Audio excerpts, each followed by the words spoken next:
Shalom and welcome to Practical Spirituality here in the Asia Torah, the old city of Jerusalem, overlooking the Temple Mount. Today we are discussing how to like people you don't like, including yourself.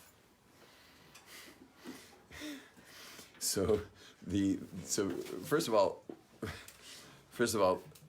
I mean, this is really a big topic, but let's just start with the words of the Torah. The Torah says, love your neighbor as yourself. You have to love the other person as yourself. And it includes people you don't like. So how are you supposed to like people that you don't like?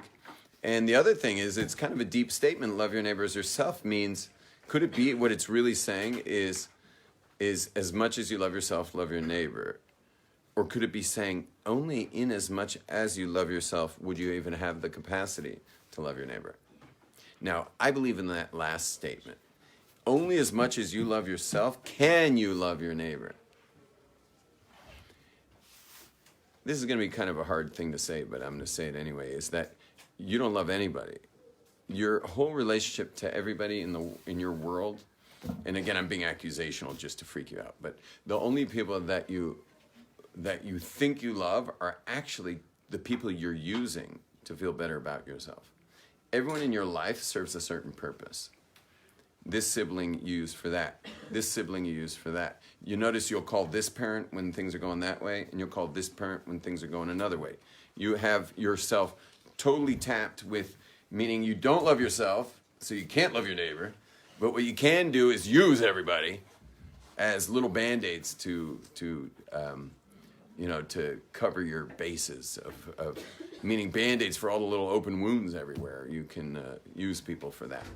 In other words, until you love yourself, you're doing fine. There's a spot right there waiting for you. Until you love yourself, ladies, until you love yourself, until you love yourself, you love nobody. You love nobody. What's that? Disagree? Yeah. Excellent. Now we've got a class. She disagrees. I just think that you could love other people.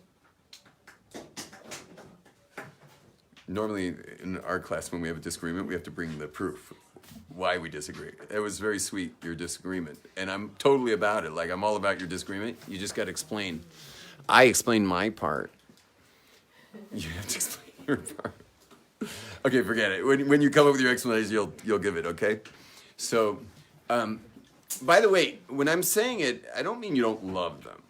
Really, I don't mean you don't love them at all. You do love them. I mean, obviously, if that person died, God forbid, you'd be like crushed and heartbroken and like all this stuff because you do love them. I'm not saying you don't love them at all.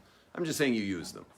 You use them for yourself. But here's the amazing thing, is that when you love yourself totally, when you like really love yourself, which I call full integrity. See, a lot of you people think that integrity has to do with, not stealing or maybe eating kosher. But you know what real integrity is? Real integrity is living with how awesome you are. God made you awesome. Do you live with that? Are you in full integrity with how amazing you are? Gentlemen, let's ditch the technology. You guys are a little bit, what's the word? Distracted. Yeah, but it's distracting me too. I got a phone buzzing away right here, or up there. But I put on Do Not Disturb. The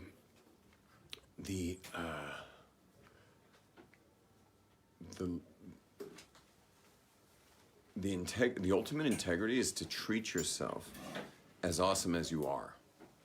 That's the ultimate integrity.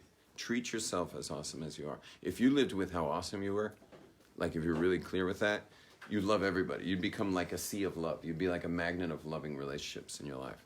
The more you love yourself, the more not only do you love, but people love you. And the less you love yourself, the more you're dangerous for others. People just don't feel safe around you. So how do you love yourself and how do you love others?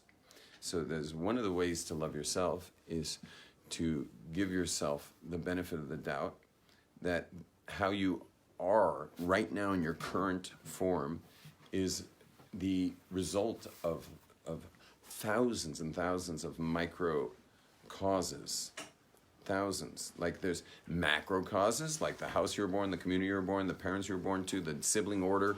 All those are macro causes for who you are and who you've become. And then you have all the micro stuff, which is like thousands of things, little choices here, there, and everywhere, all kinds of stuff. I mean, there's just so many variables in a person's life. And they've all led to an equal sign. And on the other side of that equal sign is you sitting in your seat right now. You sitting in your seat with the clothes you're wearing, with the hairstyle you got, with how you're spending your days, how you're making your living or not making a living. Everything you're doing is all on the other side of that equal sign right now. And for sure, you've done your best. For sure, you've done your best. To get to where you are right now, you've done your best. Now, you might tell me, well, I could have done better. Okay, and then if you were sitting here having done better, I would say you did your best. So even when you could have done better, you didn't. So you did what you did. You didn't necessarily do better. Or you definitely did not do better. I mean, if you could have done better, well, you didn't. And now you're sitting there. And so you have to accept that's where you're at 100%. Accepting yourself for where you're at doesn't mean you're not growing. It doesn't mean you don't have bigger goals. But to have bigger goals without accepting yourself where you're at is a perfect recipe to not love yourself. I mean, like not recognizing how far you made it? Not recognizing that also, and also where you're at now. Like wherever you are at is exactly where you're at. Are you exactly who you are right now? What? Can you say it in English? Did it flip? Are you on there now? Are you on there? Short. Are you exactly who you are right now? I don't know who I am, but I think so. Whoever you are, without even defining it or knowing who you are you exactly who you are right now? Yeah. And are you exactly not who you're not right now? Rabbi, I think you're tripping it out. Are you exactly not who you're exactly not? True. Yeah, okay. So you're exactly who you are at this point in your life. And you're exactly not who you're exactly not at this point in your life. You must accept that. Everyone right now, give yourselves a group hug, okay? Everyone, give yourself a hug. I'm not going to stop till everybody... Oh, you're giving each other a hug. Wow. Okay, everyone, give yourself a hug. No, yourself. Yourself a hug. Everyone give yourself a hug on 3. You're not on film. 1, 2, 3. And go like this. And say, great job. Great job. Because who you are, because you are exactly who you are, and you're exactly not exactly who you're not. But exactly. You get that? You ever thought about that before? I mean, it's like to the decimal point. To the decimal point, you are not who you have not become. And you are who you have become to the decimal point. Like exact. It's amazing the accuracy that you have pulled. Oh. I think we say Kaddish now when a cell phone explodes like that. One more second. I know you have a question. I'll take it in a minute. But you realize how exact it is? It's crazy. Like, how could you be so exactly who you are and exactly who you're not? Like, to the fractions. And that's exactly it. And so for you not to accept that would be like not accepting gravity or not accepting that we have a moon or not accepting that, that the sun rises every day and the sun sets every evening. Like, these are facts. And fighting facts is never good. You don't want to fight facts. Facts don't care about your feelings. Facts don't care about your Right. You don't want to fight facts. Fighting facts is not going to be a good way of navigating life. And that's really, really important for all of us is to just get that. I'll give you an example. I was in a group of men. This is before I learned this lesson. Many, many years ago, I was in a group of men who were really into growth, which means we're not exactly satisfied where we're at. And we're not really being accepting of where we're at. We weren't giving ourselves hugs, you know. We weren't going like this all day, you know. Like we were like tough guys who are like serious Torah growth people. You know, I was the youngest of the group, and everyone were like big rabbis. Most of them were heads of kollels and stuff. And I was invited into the group because I run my seminars, and they thought I would be a good contribution to it. So I'm in this group. And what happened was, it was 10 men, and one particular day we only had 9. And the sun was setting, and we needed to get a 10th man. We couldn't find a 10th man. I mean, there were a lot of men walking around, but they were like body pierced and, you know, and like, there were a couple of hipsters. I mean, they at least had beards, you know, but, you know, but also like tattoos and stuff. And like, we just weren't getting anywhere trying to get this 10th man. Now the sun's really setting. And so we finally just said, we're going to have to convince one of these secular guys to come to the minyan. No, women wouldn't have worked. So,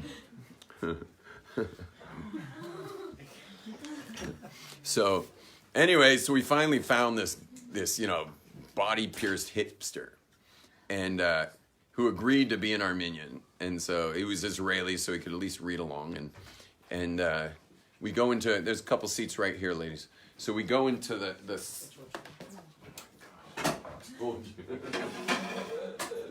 I'm really out of it. Oh, it's 3 ladies? Oh, perfect. Here's 3 seats.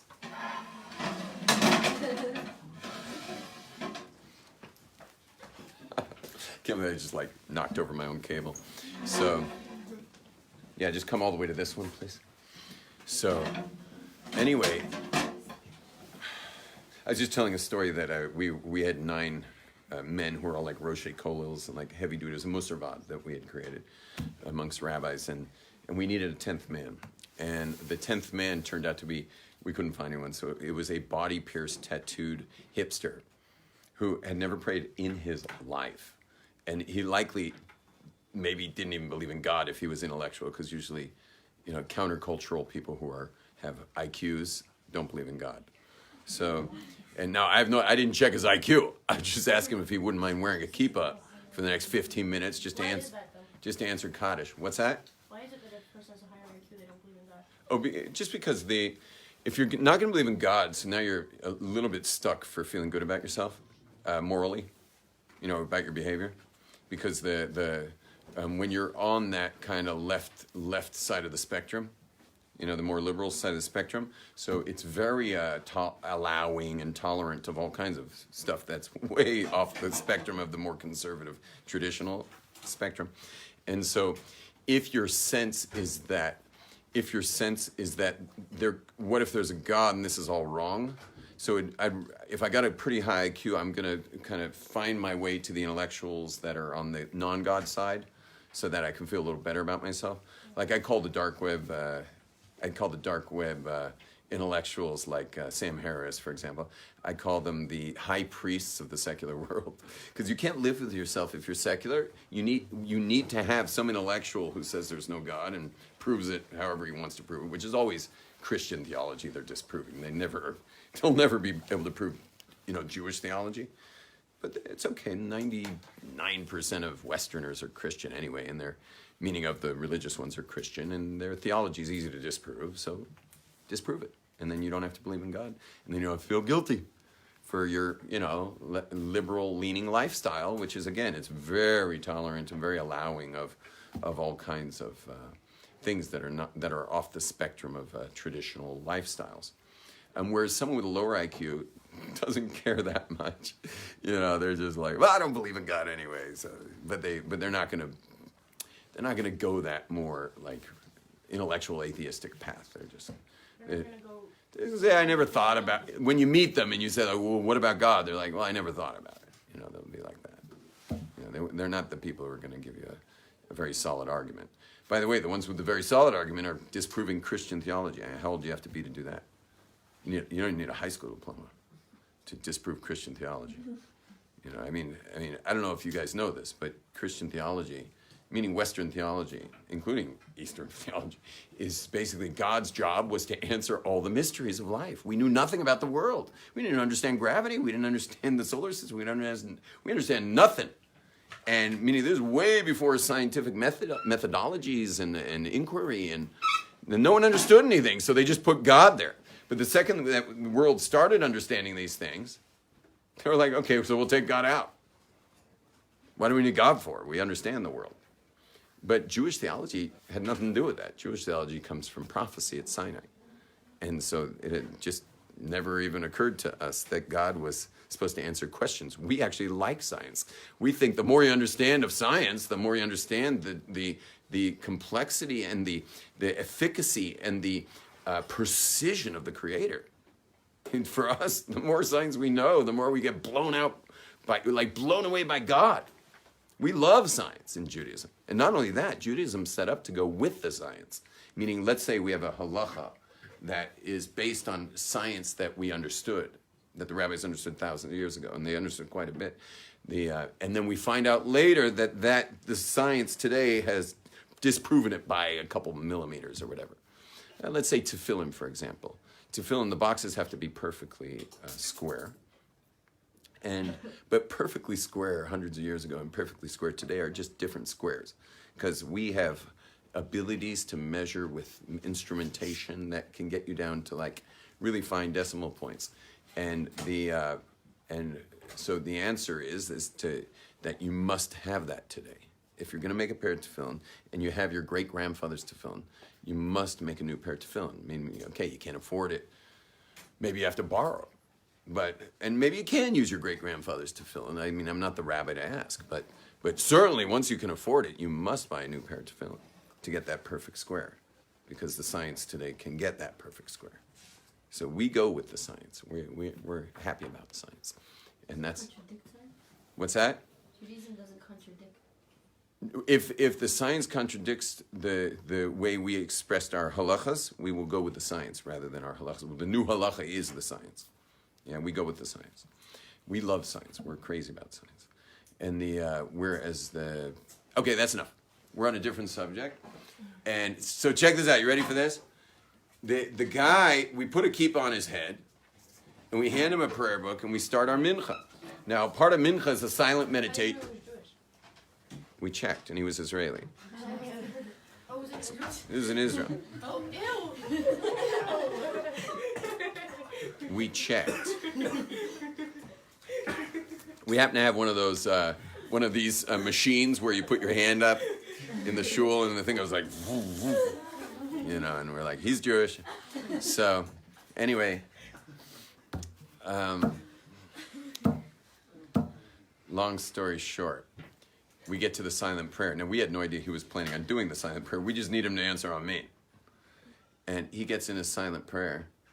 And we had already finished everything. We were on our way out of the building. He was still in his silent prayer. And the guy's like, he's just so there. It was amazing. Like, we were an embarrassment compared to this guy. This guy, he was crying. He was having this mystical experience, the whole time. And for all we know, he was on psychedelics or something.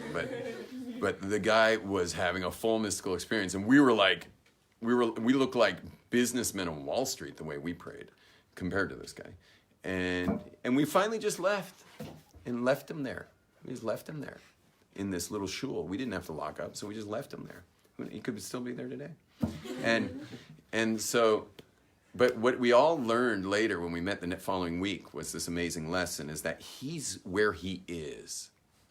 We're these Jews who constantly push ourselves to grow, but we forget to accept ourselves where we're at, so that we're never really there. It's almost like when I made a bracha on this water, which you probably weren't paying attention, I was doing while someone was asking a question. But when I made my bracha on my water, it would be almost like, this is the bracha I'm making for now, because I know there's a much bigger bracha I'll be able to make one day when I really understand what a bracha is. It's not like that. No, where I understand of a bracha and what I understand of God and what I understand of why we make brachas and all that, that is exactly what it is, and it is exactly not. Say not. Where you're not. Wait, And it is not where you're not. And it is where I made that bracha with my understanding of God and my understanding of brachas. You're exactly not. is exactly the bracha that I'm making now, and it's exactly not the bracha that I'm exactly not making now. Okay? Because I'm not there yet to make a bracha from the place I'll be one day. But how many of us are just not where we're at? Because we were taught, well, it's not okay where you're at. You're not okay where you're at now. So anyone who's been feeling they're not okay where they're at now, anyone who has been taught that you're not okay where you're at now, because you're also from the heavy growth people, which I'm from, and my kids are from and stuff. If you've been playing this game, you're in danger of missing your life, because everything's on hold until you get somewhere, and therefore you're not really where you're at. So you're in the past and the future, but not the present? Not so much in the past, you're more in the future. You're more in the future and not in the present. And therefore the true person who's growing, is who he is or who she is right now, but striving to get to that next level. See, all of us are afraid to accept us as where we're at, but we're not where we're supposed to be. And so we wind up not accepting ourselves where we're at. And so I keep wanting to talk to you. So we have to be where we're at. We got to be where we're at. And we can grow and make plans to grow and fulfill those plans. But I'm telling you, my life changed the second I started hugging myself where I'm at. Now, of course, I don't hug myself very often, but that was cute. You missed it. We all hugged ourselves. So for those who came late, you missed the hug yourself moment. But it's amazing to do that. And you know, it leads to other things too. Like, for example, what about the emotions in the moment? Should we experience our emotions in the moment? And the answer is yeah. Yeah, if you want to feel if you want to feel pleasure, you got to feel pain. Well, what if you push down the pain? That maybe I'll feel happy later, and then I won't have to deal with my pain now. No, right now it's pain.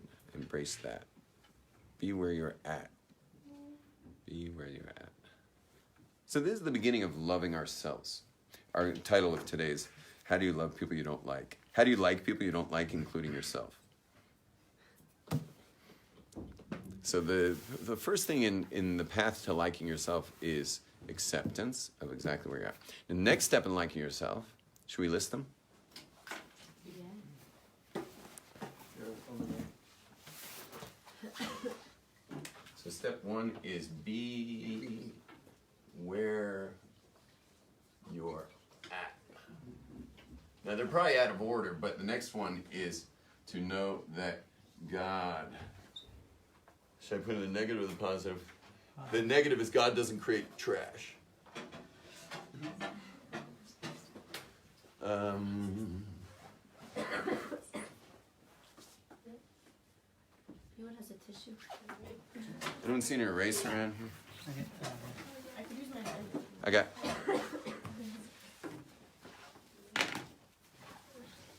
How about like this? We'll call it. Yeah, man. Oh, thank you. You can throw it. I like throwing. It's all right. If you can touch it, you can catch it. That's what my father always said in football.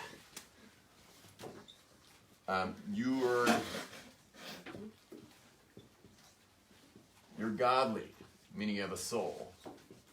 So you're godly. And we spoke a bit about that earlier, as having the integrity of how awesome you are. I mean, you got a soul, so you're obviously amazing. So that's the second step in loving yourself. It's really the first, but we're calling it the second. Is that, you have a soul, which is,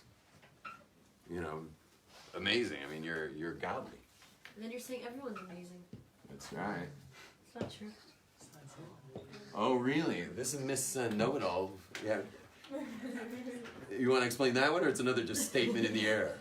Like you throw another little statement in the air. Amazing. What? How can we say that everyone's amazing because they have a soul? Yeah, you said Hitler. Yeah, we have a great saying. You know what the saying is? Is that you only, oh gosh, someone help me with English here. Your issues with people are your issues. with people. Okay, that came out pretty good.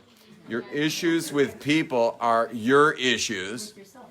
with people, meaning you're putting your issues with them.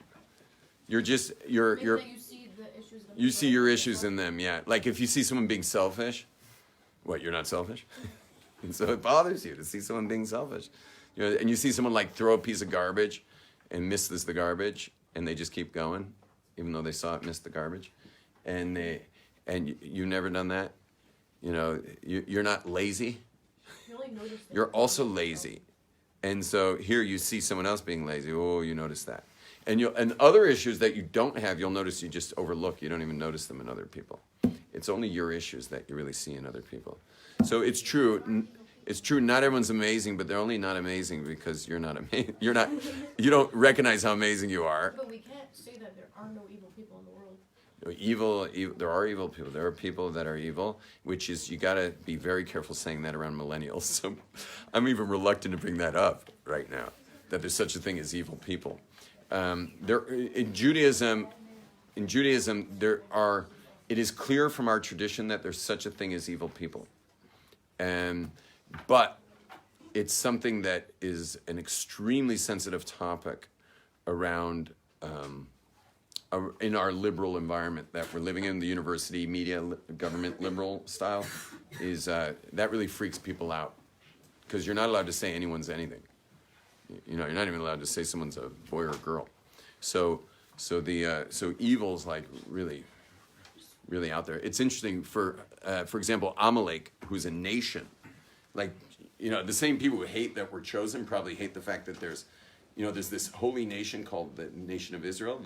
The children of Israel are like the chosen, or the Am Kadosh, the holy nation. So there's a polar opposite nation called the Amalek, which is like the arch evil nation that's out to destroy the Jewish people. So that itself freaks people out. And they have a sign. You know what the sign is for Amalek? They actually have 3 signs. One sign is that they're against moral conscience. They're against moral conscience. It all has to do with like there's no God, so that means everything's coincidence, and there's no real moral conscience. And Amalek's out to like eradicate conscience from this world. Hitler himself said this, to get rid of conscience. And so that's one sign, conscience.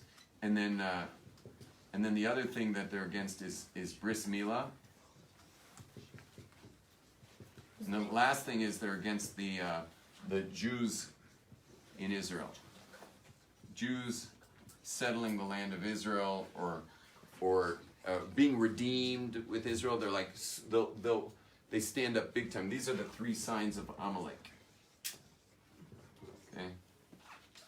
For those who are secular, to remember the name Amalek is, I guess the best is, I don't know, imagine some hippie who's like, feels one with the university standing in front of a lake.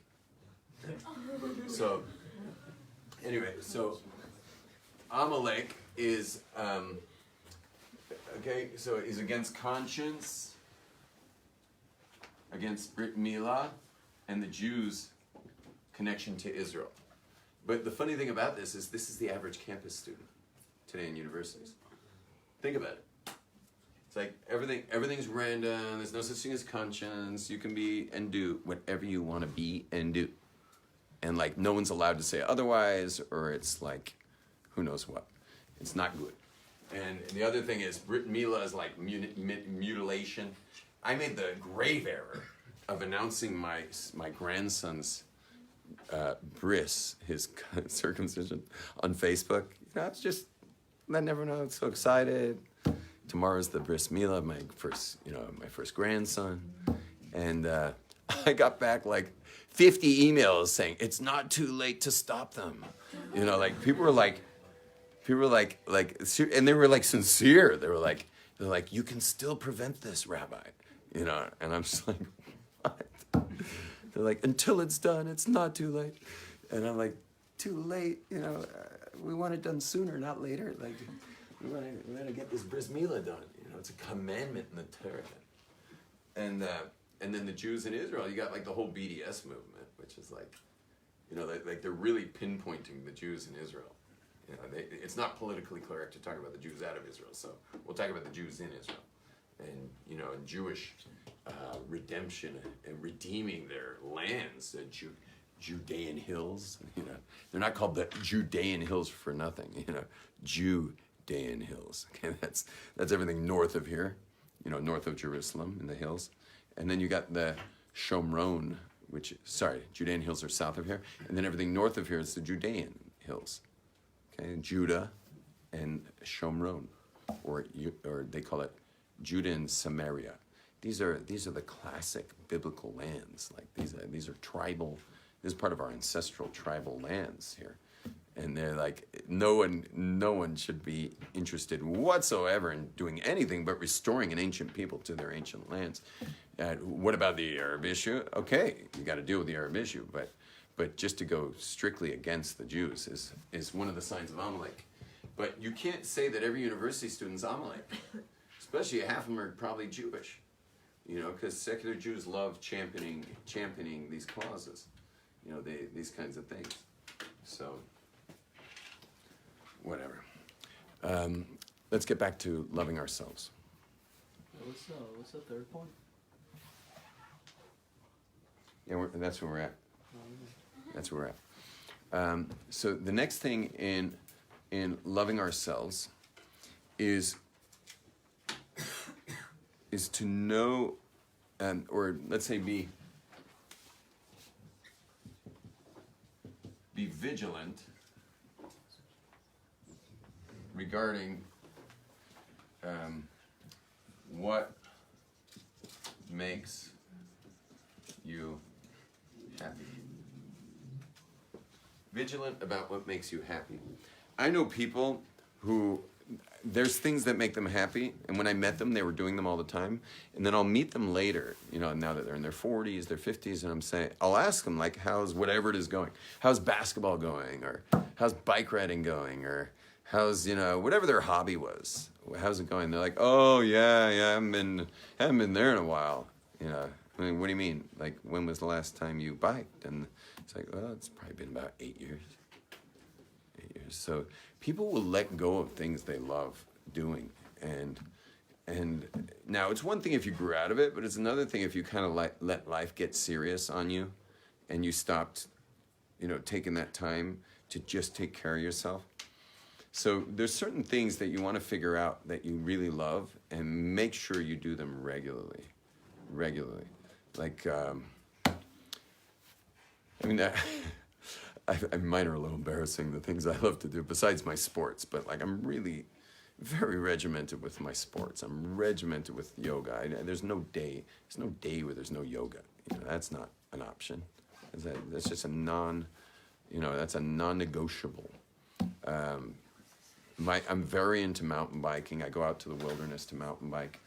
You know, I know I'm supposed to be happy that it rained today, but I was looking forward to the mud of last week drying out. We were getting close. Saturday afternoon was dry. Sunday was dry. Monday was dry. We were almost there. You need about 2.5 days, but they have to be Sundays, and we haven't had barely Sundays. So partly cloudy days, you need 3 solid days of dry, then you can go back to the trails. Boom, rained. Yeah, so like, I'm happy it's raining because we need the water, but not that happy because I want to go mountain biking. But the nice thing about the rain is it kicks up the waves, so we can go surfing.